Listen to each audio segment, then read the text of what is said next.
Jai-ho Kim looked out the window of the spacecraft as it left Earth's atmosphere. The blue planet grew smaller behind them. This was not his first time in space, but it was the most important journey of his life. "Ambassador Kim, we will reach the jump point in 30 minutes, said the ship's eye. Jai-ho nodded. At 45 years old, he carried himself with the confidence of someone who had served in Earth's military for 20 years before becoming a diplomat. His black hair had spots of gray at the temples, and his serious eyes had seen both war and peace. Today, he wore his formal diplomatic uniform.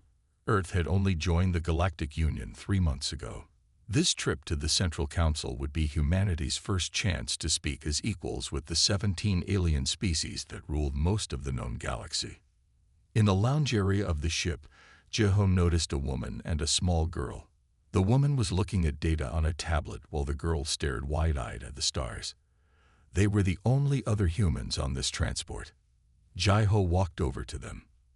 "Hello, I'm Jai-ho Kim, Earth's ambassador." The woman looked up and smiled. "Dr. Yunji Park. I'm a xenobiologist. This is my daughter, Hannah." Hannah was small for her 8 years, with bright eyes and 2 neat braids. She bowed politely to Jai-ho. "Are you going to the central station too?" Jai-ho asked. "Yes," Yunji said. "I've been invited to join the science exchange. Hannah will attend the station's school while I work." Jai-ho smiled at the girl. "First human child in the galactic school system. That's a big honor." Hannah nodded seriously. "Mom says I must be on my best behavior. I represent all Earth children." "That's a big job for someone so small," Jai-ho said kindly. Their conversation stopped as the lounge door opened. 3 tall aliens entered. They had pale blue skin that seemed to shimmer with an inner light. Their 4-fingered hands ended in sharp points, and their eyes were large and completely black. "Viridians," Yunji whispered to Jai-ho. "The most powerful species in the Union." The tallest Viridian wore an elaborate robe with symbols of rank. Behind her walked 2 others in uniform, clearly guards. All the alien crew members immediately bowed their heads as the group passed. "That must be Madame Sorla," Yunji said very quietly. "She's on the High Council." Jai-ho watched as the Viridian leader took a seat on the other side of the lounge. Her guards stood behind her. The way she sat, stiff and formal, made it clear she did not want company. The Viridians were against letting humans join the Union, Yunji explained in a low voice. "They think we're too primitive. They only agreed because some of the other species supported us." Jai-ho had read the reports. The Viridians had ruled the Galactic Union for thousands of years. They had technology far beyond Earth's and lifespans of over 300 years. Their opinion of humans was well known. They saw them as barely more than clever animals. The journey continued quietly for a while. Hannah read a book on her small tablet. Yunji explained her research to Jai-ho. The Viridian officials sat alone, occasionally looking at the humans with what seemed like disgust. After about an hour, Hannah put down her tablet. "Mom, can I walk around? My legs feel stiff." Yunji nodded. "Stay in the lounge area where I can see you." Hannah slid off her seat and began to walk around the large room. She looked at the strange plants growing in containers and the artwork from different worlds on the walls. Jai-ho could see the wonder in her eyes as she explored. The ship suddenly shook slightly as it entered a field of space turbulence. Everyone grabbed their seats, except Hannah, who lost her balance and stumbled forward. She fell directly into Madame Sorla's path as the Viridian was walking to the refreshment area. Time seemed to freeze. The small human girl looked up in fear at the tall blue alien towering over her. Madame Sorla's black eyes widened in shock, then narrowed in anger. "How dare you touch me?" The Viridian's voice was cold and sharp. The translator device made her words clear in English, but couldn't hide the disgust in her tone. Hannah quickly stood up and bowed. "I'm sorry." The ship moved, and I fell. Madame Sorla looked at the child as if she were something dirty. Typical primitive behavior. No control, No awareness. She turned to her guards. This is why Earth monkeys should be kept on their own planet. Yunji rushed over. Please excuse my daughter. It was an accident. The Viridian ignored her completely. She looked down at Hannah with hatred in her eyes. Your kind has no place among civilized species. You're all animals wearing clothes, playing at being intelligent. Hannah's eyes filled with tears. Jiho stood up, feeling anger rise in his chest. The way the Viridian spoke to the child was unacceptable. Madame Sorla, Jiho said calmly, the ship experienced turbulence. The child apologized for the accident. The Viridian turned her black eyes to Jiho. Another Earth monkey speaking out of turn. Know your place, primitive. Before anyone could react, Madame Sorla raised her hand and struck Hannah across the face. The force knocked the small girl to the floor. That's how we teach lesser species respect, the Viridian said coldly. The lounge went completely silent.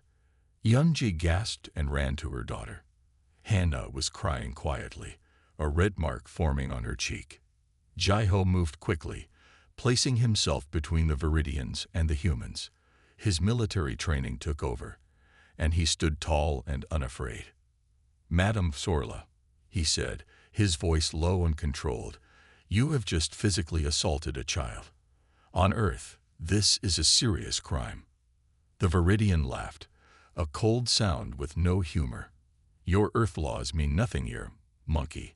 I am a High Council member. I can treat lesser beings however I wish. The alien crew members looked away, clearly unwilling to get involved. The Viridian guards moved their hands to the weapons at their sides. Jiho didn't move. Humanity may be new to the Galactic Union, but we come with our own dignity and rights. That child deserves an apology. Madame Sorla's face showed shock, then rage. You dare demand anything from me. When we reach Central Station, you will learn your place. The council will hear of this disrespect. She turned and swept out of the lounge, her guards following closely. The door closed behind them with a hiss. Jiho immediately knelt beside Yunji and Hana. The girl was still crying softly, holding her cheek. I'm sorry, Hannah whispered. I didn't mean to cause trouble. Jiho gently put his hand on her shoulder. You did nothing wrong. Hannah, nothing at all. Yunji looked at Jiho with worried eyes. Ambassador, this could hurt your mission. Madame Sorla is very powerful in the council. Jiho nodded. I know, but some things are more important than politics. No one should treat a child that way, no matter who they are. He looked out the window at the stars streaking by. The Galactic Union was supposed to be a place of cooperation and respect between different species. If this was how a council member behaved, perhaps humans had much to learn about their new allies. And perhaps the aliens had much to learn about humans too. Jiho made a silent promise as he watched Yunji comfort her daughter. He would show the Viridians and the rest of the council that humanity might be young and new to the stars, but they would not be pushed aside or treated with disrespect. The ship's AI announced their approach to the jump point. Soon, they would arrive at Central Station, and Jiho would face the consequences of standing up to one of the most powerful beings in the galaxy. But as he saw the brave little girl drying her tears, he knew he had made the right choice. If humanity was to find its place among the stars, it would do so with dignity and courage. The real test was just beginning. Central Station hung in space like a giant metal flower.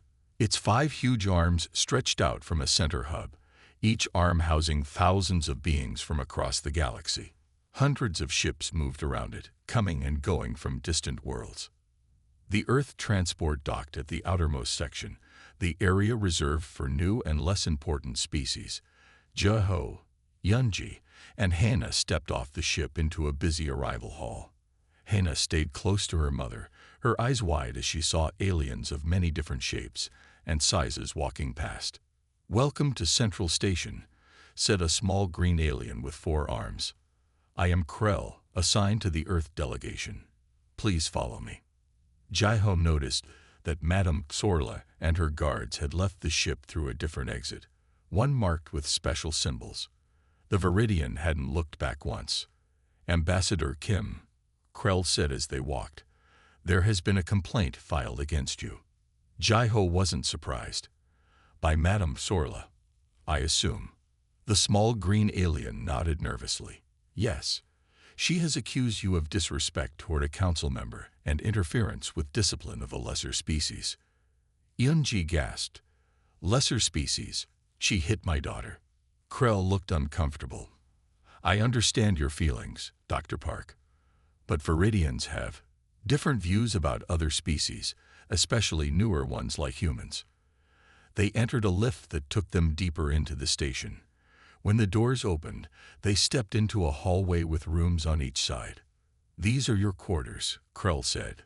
"The council will hear this matter tomorrow at the first session. Until then, please remain in this area." After the alien left, Jai-Ho turned to Eun-ji.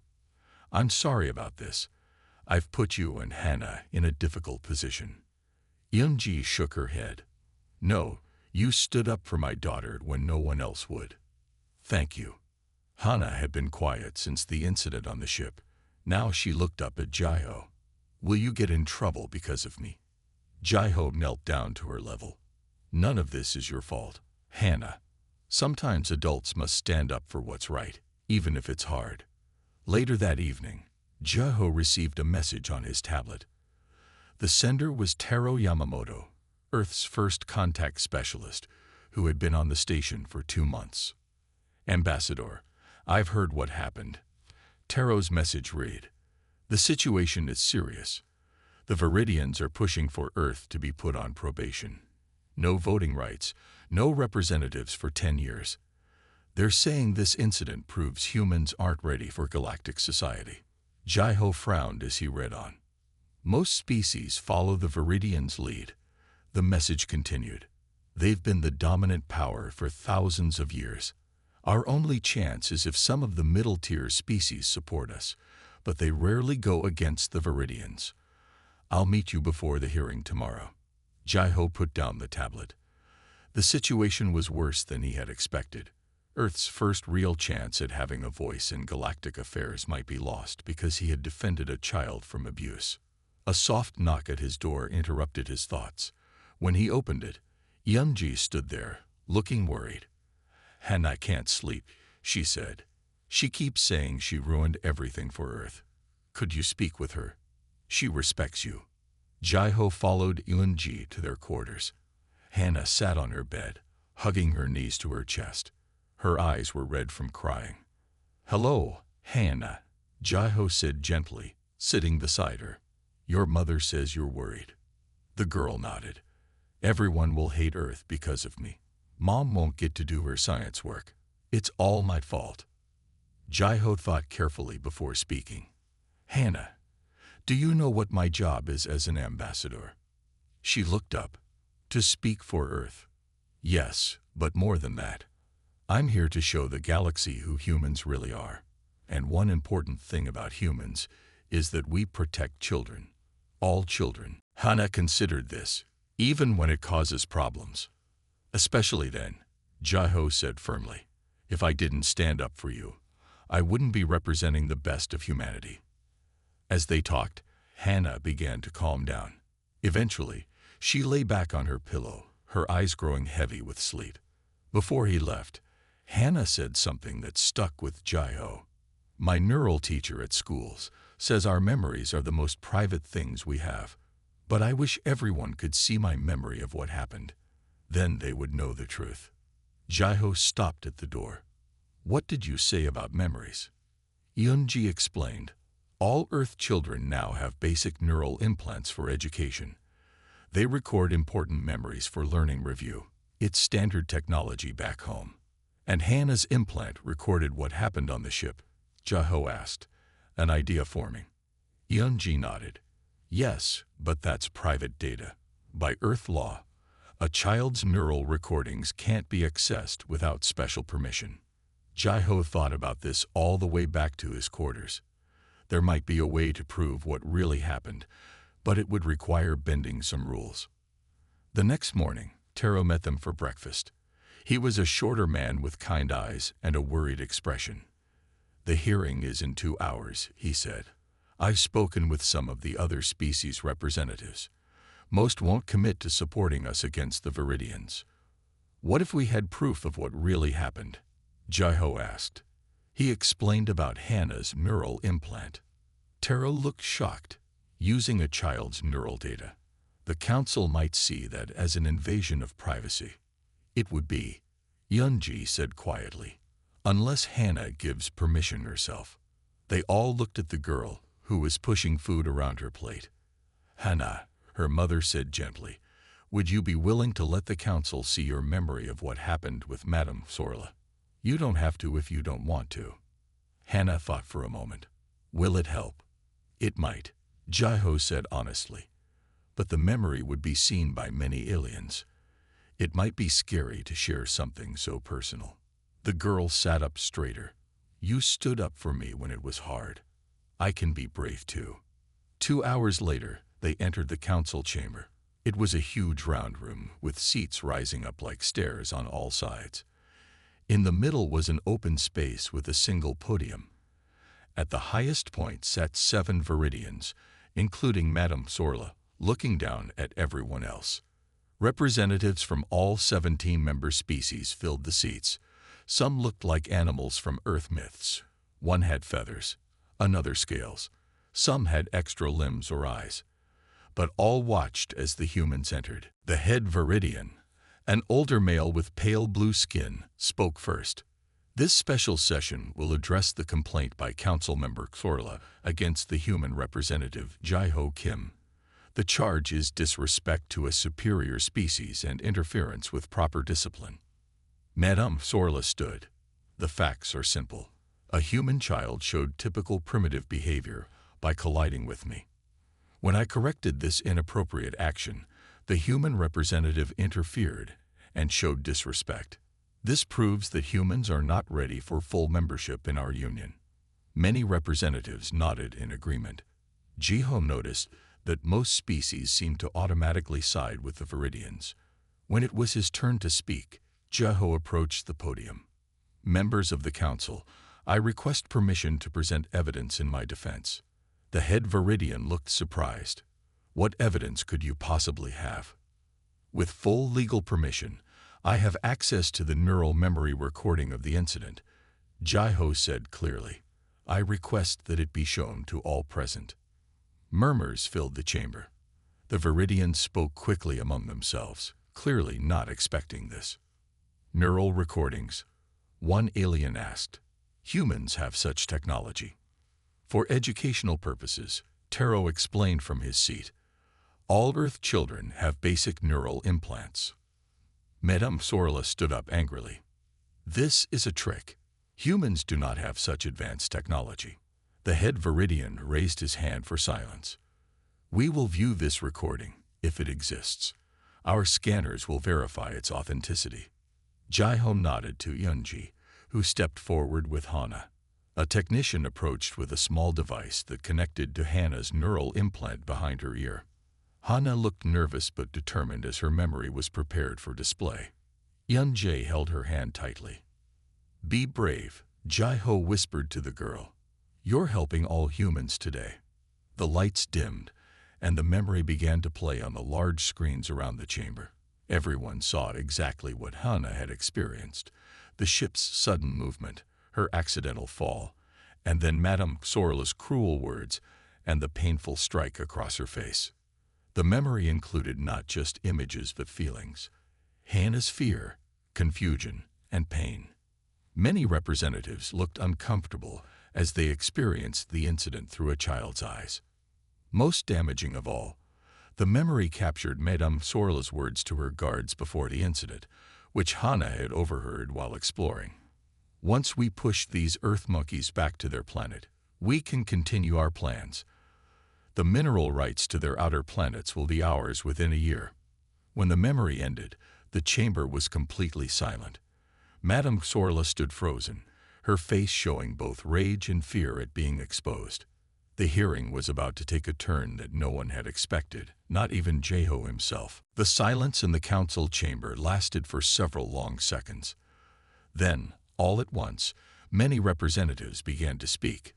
The noise grew as each species discussed what they had seen in Hannah's memory. The head Viridian struck a metal rod against his desk 3 times. "Order. We will have order." Slowly, the room quieted. Jeho stood tall beside the podium, his face calm despite the chaos around him. Yunji held Hannah close, protecting her from the stares of the many aliens in the room. A representative from a species called the Andorians stood up. They looked almost human except for their light purple skin and silver hair. "I request permission to speak," the Andorian said. The head Viridian nodded. "You may speak, Representative Linner." Linner looked around the chamber. "What we have witnessed is deeply troubling. Not only the treatment of a child, but the secret plans mentioned by Council Member Korla. I move that this complaint against the human representative be dismissed immediately." Murmurs of agreement came from several sections of the chamber. Jeho noticed that some of the middle-tier species were now watching Madame Sorla with suspicion rather than respect. A short, stout alien with thick brown fur stood next. This was a Tellurite, known for their blunt speaking. The Tellurite Union agrees with Representative Linner. The Viridians speak of superior species, but superior beings do not strike children or make secret plans to steal resources. Madame Sorla rose to her feet, her blue skin now darker with anger. "This is outrageous. A single memory, probably altered, and you question thousands of years of Viridian leadership." The head Viridian looked uncomfortable. "Our scanners confirm the memory is authentic, Council Member Sorla. It has not been changed in any way." "Then I invoke the right of challenge," Madame Sorla shouted. A shocked hush fell over the chamber. Even Jeho, who had studied galactic law carefully, was surprised by this sudden turn. Taro hurried to Jeho's side and whispered quickly, "The right of challenge is an ancient Viridian tradition. When accused of wrongdoing, they can demand trial by combat instead of judgment by the council." The head Viridian looked troubled. "Council Member Sorla, the right of challenge has not been invoked in over 200 years. Are you certain?" "I am," she said firmly. "By our oldest laws, I have the right to name a champion to fight for my honor. If my champion wins, all charges and suspicions against me are dropped, and Earth must accept punishment for false accusations." Jeho felt a chill run through him. This was not how he had expected the hearing to proceed. Combat was not part of modern galactic law. "And if your champion loses?" asked Representative Linner. Madame Sorla's black eyes narrowed. "Then I will accept the judgment of the council, but my champion will not lose." The head Viridian sighed. "The right of challenge is indeed part of our founding laws. We must honor it." He turned to Jeho. "Ambassador Kim, as the accused party, you may choose to fight yourself or name your own champion." All eyes turned to Jeho. Earth had only 3 humans on the station: himself, Yunji, and Hana. There was no champion to call upon. "I will fight myself," Jeho said calmly. Before joining the diplomatic service, he had served 20 years in Earth's special forces. He was no stranger to combat. Madame Sorla smiled coldly. "I name Kortal as my champion." From behind her, a massive Viridian male stepped forward. He was at least 2 meters tall, with muscles that seemed too large for even his big frame. His blue skin was marked with the scars of many battles. Taro whispered urgently to Jeho, "Kortal is a genetically enhanced warrior. No ordinary being can match his strength." Jeho nodded slightly. This would be far more difficult than he had thought. But there was no other choice. "The challenge is accepted," the head Viridian announced. "The combat will take place tomorrow in the central arena. It will continue until one fighter submits or is unable to continue." He looked at Jeho with something like pity. "I suggest you prepare yourself, human." As the council session ended, representatives from various species approached Jeho. Some offered words of support, others simply stared at him as if seeing him for the last time. Representative Linar of the Andorians came close. Ambassador Kim, you should know that Kortal has never lost a fight. Many believe he was created in Viridian labs specifically for combat. Thank you for the warning, Jiho said. But I must do this for Earth. Back in their quarters, Yunji paced back and forth, while Hana watched Jiho with worried eyes. There must be another way, Yunji said. This Kortal will kill you. Jiho sat calmly, preparing mentally for the fight ahead. The right of challenge cannot be refused once accepted. If I back out now, Earth will lose all respect in the Union. But how can you possibly win against someone twice your size and strength? Yunji asked. Jiho smiled slightly.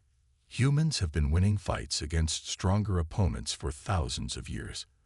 We don't always rely on strength alone. That evening, Taro brought information about the arena and the rules of combat. The gravity will be set to Viridian standard, which is 1.2 times Earth gravity. It will make you feel heavier and slower. Jiho nodded. What weapons are allowed? Simple hand weapons only. Each fighter may choose one from the traditional selection. Taro showed images of various alien weapons on his tablet. Kortal always chooses the heavy combat staff. It suits his strength and reach. Jiho studied the weapons carefully. I'll take the short fighting blades. Taro looked surprised. Against a staff fighter with longer reach. Are you sure? Yes. I'll need to get close to have any chance. That night, while the others slept, Jiho practiced in his room. The higher gravity of the station was already noticeable, making his movements slightly slower. Tomorrow in the arena, under Viridian gravity, it would be even worse. But Jiho had trained in variable gravity during his military years. Earth forces had learned long ago that humans might need to fight in different conditions on different planets. He worked through a series of exercises designed to adapt his balance and timing. The next morning, the central arena was filled with spectators from every species in the Union. News of the challenge had spread quickly through the station. Many came to see the human who dared to stand against a Viridian champion. The arena itself was a circular space 30 meters across, with high walls and seating rising all around it. The floor was covered with a blue material that seemed slightly soft, perhaps to absorb blood. Jiho entered wearing a simple black training suit. The gravity change hit him immediately, making each step feel like walking through shallow water. He controlled his breathing and adjusted his stance. Across the arena, Kortal entered to cheers from the Viridian section. He wore minimal armor over his chest and carried a long metal staff that gleamed under the lights. His black eyes fixed on Jiho with cold confidence. The head Viridian stood and raised his hands for silence. This combat will determine the truth in the matter between Council Member Xorla and Ambassador Kim of Earth. Let the challenge begin. Jiho took his fighting blades from the weapons rack. They were similar to the short swords he had trained with on Earth, though lighter and made of an unfamiliar metal. He tested their balance as Kortal twirled his staff with frightening speed. For a moment, the two fighters circled each other. Jiho felt the extra gravity pulling at his muscles, but he kept his breathing steady. Kortal moved with the casual grace of someone completely comfortable in his environment. The Viridian struck first, the staff whistling through the air toward Jiho's head. Jiho ducked and felt the wind of the weapon passing just above him. The force behind the blow would have crushed his skull. Around the arena, spectators cheered or gasped. Most expected the fight to end quickly with the human defeated. Instead, they saw Jiho move with surprising quickness despite the heavier gravity. Kortal pressed his attack, the staff becoming a blur as he struck again and again. Jiho defended and dodged, using his smaller size as an advantage. He could not match the Viridian strength, but he didn't need to. 5 minutes became 10. Kortal's attacks grew more forceful, but also more frustrated. He had expected to end the fight with a single blow. Now sweat shone on his blue skin as he chased the human around the arena. Jiho was tiring too. Every movement in the heavy gravity cost more energy. His arms ached from deflecting the powerful strikes of the staff. But he had one advantage: human adaptability. While Viridians were physically stronger, they evolved on a world with little environmental variation. They excelled in their specific conditions, but struggled to adapt to change. Humans, by contrast, had evolved to survive in countless different environments on Earth. Jaiho began to adjust his fighting style, changing patterns just as Kortal seemed to predict his movements. The Viridian warrior grew visibly frustrated. "Stand and fight properly," Kortal growled, his words translated for all to hear. Jaiho didn't respond. He needed his breath for fighting, not talking. He watched Kortal's movements carefully, looking for the pattern he had begun to notice. There, the slight shift of weight before a powerful overhead strike. Jaiho waited, let the Viridian begin the attack, then moved not backward but to the side and forward. For the first time, one of Jaiho's blades found its mark, cutting across Kortal's arm.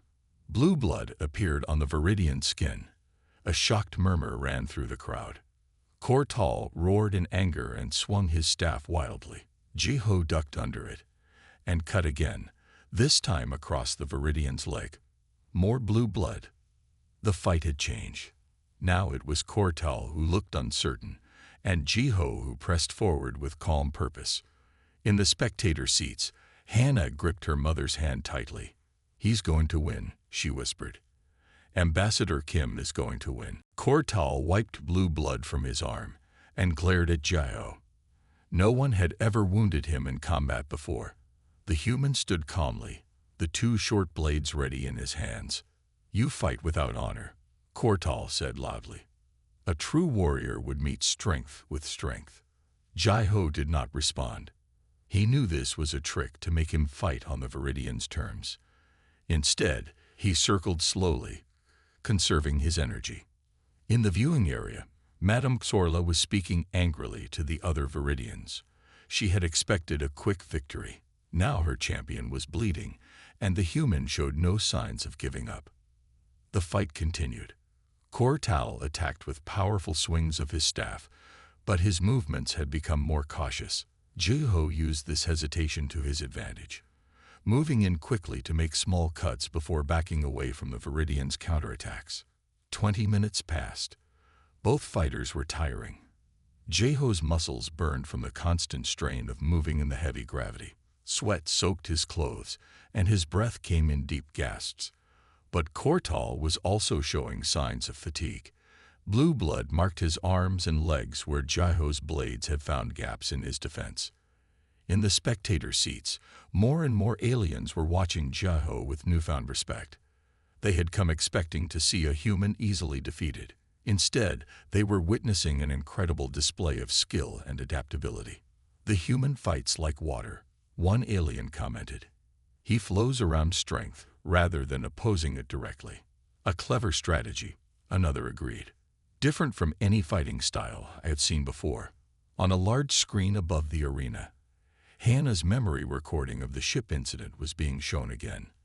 Many species who had missed the council hearing were now seeing Madame Xorla's cruelty and her secret plans for the first time. The mood in the arena was shifting against the Viridians. Back in the fighting area, Kortal made a desperate attack. He charged forward, swinging his staff in a powerful arc aimed at Jaiho's chest. Jaiho waited until the last possible moment, then dropped to one knee. As the staff passed over his head, he thrust upward with both blades. The points cut deeply into Kortal's side. The Viridian warrior roared in pain and stumbled backward, blue blood flowing freely from the wound. "Submit," Jaiho said, his voice steady despite his exhaustion. "This fight is over." Kortal's black eyes showed both pain and shock. "Viridians do not submit to lesser beings," he growled. With surprising speed, he swung his staff low, aiming for Jaiho's legs. Jaiho jumped over the strike, but landed awkwardly in the heavy gravity. For a moment, he lost his balance. Kortal saw the opening and attacked again, the heavy staff smashing into Jaiho's shoulder. Pain exploded through Jaiho's body. He could feel that something had broken. His left arm hung uselessly at his side, and he dropped one of his blades. The crowd gasped. Madame Sorla stood up, a cold smile on her face. "Finish him," she called to her champion. Kortal moved in for the final blow, raising his staff high. But as he did, Jaiho remembered something from his military training years ago. His instructor had said, when facing a stronger opponent, use their strength against them. As the staff came down, Jaiho stepped not away but toward Kortal. The unexpected move surprised the Viridian. Jaiho ducked under the Viridian's arms and drove his remaining blade upward, stopping just as the point touched Kortal's throat. The arena went completely silent. Kortal froze, the cold metal against his skin. "I could end your life right now," Jaiho said quietly. "But humans do not kill when there are better options. Submit and live." For 3 long seconds, no one moved. Then, slowly, Kortal dropped his staff. It hit the floor with a loud clang that echoed through the silent arena. "I submit," the Viridian warrior said, the words clearly painful to him. The head Viridian stood up.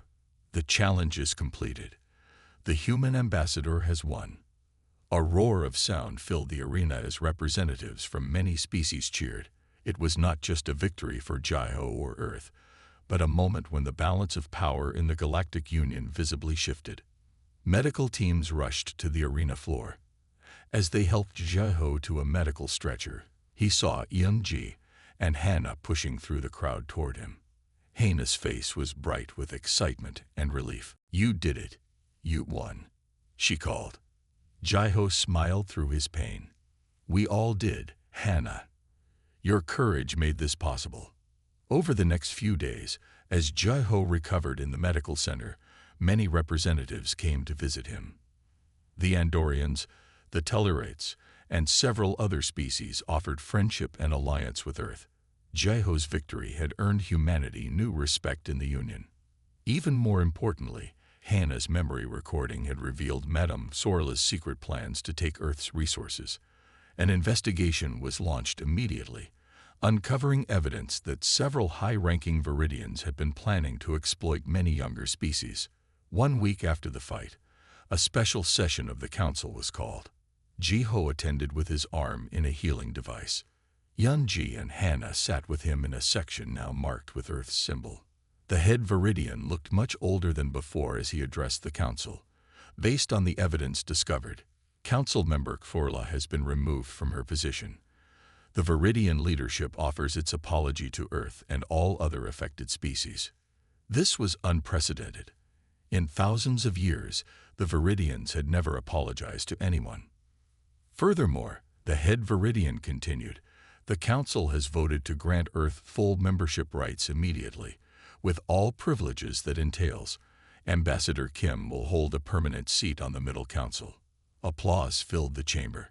Jaiho nodded in acknowledgement, his face showing calm dignity despite the historic moment. And finally, the head Viridian said, looking directly at Hannah, "The council wishes to recognize the courage of the human child, Hannah Park. Her willingness to share her personal memory for the greater good represents the best qualities we hope to find in all species of our union." Hannah blushed as the chamber erupted in applause again. Her mother hugged her tightly, tears of pride in her eyes. After the session ended, many representatives approached the humans to offer congratulations. Representative Linar of the Andorians shook Jaiho's hand. "You have changed the Union forever," Ambassador Linar said. "For too long, the Viridians have claimed superiority while acting without honor. Your victory showed everyone that newer species have much to offer." "I only did what any human would do," Jaiho replied.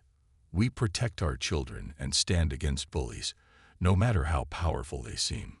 Later that evening, as they looked out a viewport at the stars, Hannah asked a question that had been on her mind.